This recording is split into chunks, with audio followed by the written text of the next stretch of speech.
আল্লাহর দরবারে শুকরিয়া আদায় করি আলহামদুলিল্লাহ। সম্মানিত ভাই এবং বন্ধুগণ, বরিশাল হচ্ছে আমাদের সেই এলাকা যে এলাকায় আজ 18 তারিখ সর্বপ্রথম ফ্যাসিবাদের বিরুদ্ধে বরিশাল বিশ্ববিদ্যালয় ফ্যাসিবাদ মুক্ত বাংলাদেশ ঘোষণা করেছিল। বরিশাল হচ্ছে সেই বরিশাল যে বরিশাল থেকে আমাদের প্রিয় মাতৃভূমি বাংলাদেশকে ফ্যাসিবাদ মুক্ত করার জন্য এখানকার তরুণ দামাল ছেলেরা জীবন বাজি রেখে বলেছিল, বরিশাল যেহেতু ফ্যাসিবাদ মুক্ত হয়েছে, বাংলাদেশও ফ্যাসিবাদ মুক্ত হতে বাধ্য। সেই বরিশালে আজকে সমাবেশে আমরা সেই তরুণ যোদ্ধা এবং জুলাই যোদ্ধা শহীদদেরকে স্মরণ করছি। আল্লাহ তাদেরকে জান্নাত নসিব করুন এবং আহত পঙ্গুদেরকে সুস্থতা দান করুন।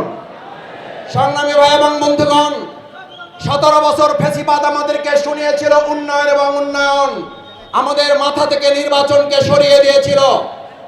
অন্তর্বর্তীকালীন সরকারের সময় আমরা একটা দলকে দেখলাম, বিএনপি আমাদের মাথায় এসে ঢুকিয়ে দিল নির্বাচন এবং নির্বাচন বিচার এবং সংস্কার আমাদের মাথা থেকে সরিয়ে দিল।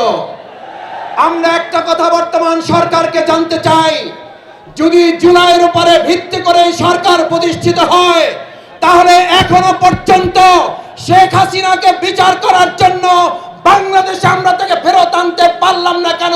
এই ব্যর্থতার দায় বর্তমান সরকারকে নিতে হবে। আমরা জানতে চাই, এই বরিশালের মানুষের নয়, গোটা আন্তর্জাতিক বিশ্বের নেতা ছিলেন দেলোয়ার হোসেন সাঈদী রহমাল্লাহকে যারা মেডিকেল ক্লিনিং এর মাধ্যমে হত্যা করেছে, তাদের গ্রেফতার করা গেল না কেন? আমরা জানতে চাই, তরুণ প্রজন্মের প্রিয় নেতা শরীফ ওসমান হাদির আসামিদেরকে এখনো ভারত থেকে বাংলাদেশে নিয়ে আসতে পারলাম না কেন? মালয়েশিয়া থেকে, দুবাই থেকে কেন বেনজিরকে এখনো দেশে আনা গেল না? 11 দলীয় সমাবেশ থেকে পরিষ্কার বার্তা দিতে চায় বরিশালবাসী, হয় বিচার করুন, না হলে জনগণ আপনাদের বিচার করবে, তার জন্য প্রস্তুতি গ্রহণ করুন। কথা পরিষ্কার।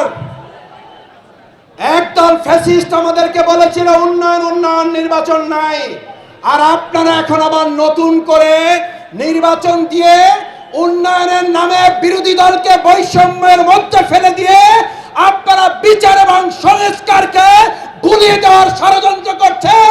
আবার এই প্রজন্ম জেগে ওঠে, বিচার সংস্কার বাস্তবায়ন করে নতুন সরকার প্রতিষ্ঠা করা হবে। যদি তার জন্য আর একবার ডাক দিতে হয়, তার জন্য আর একবার রাস্তায় নামতে হয়, আমার বরিশালবাসী 18 তারিখ যেভাবে রাস্তায় নেমেছিলেন, আর একবার 11 দলীয় নেতা ডাক্তার শফিকুর রহমান ডাক দিলে, জোট নেতৃবৃন্দ ডাক দিলে রাস্তায় নামতে রাজি আছেন কারা? ধন্যবাদ সবাইকে। সেই রাজপথে নেমে আবার বিচার সংস্কার আদায়ের জন্য প্রস্তুত থাকার আহ্বান জানিয়ে কথা শেষ করছি। আল্লাহ হাফেজ।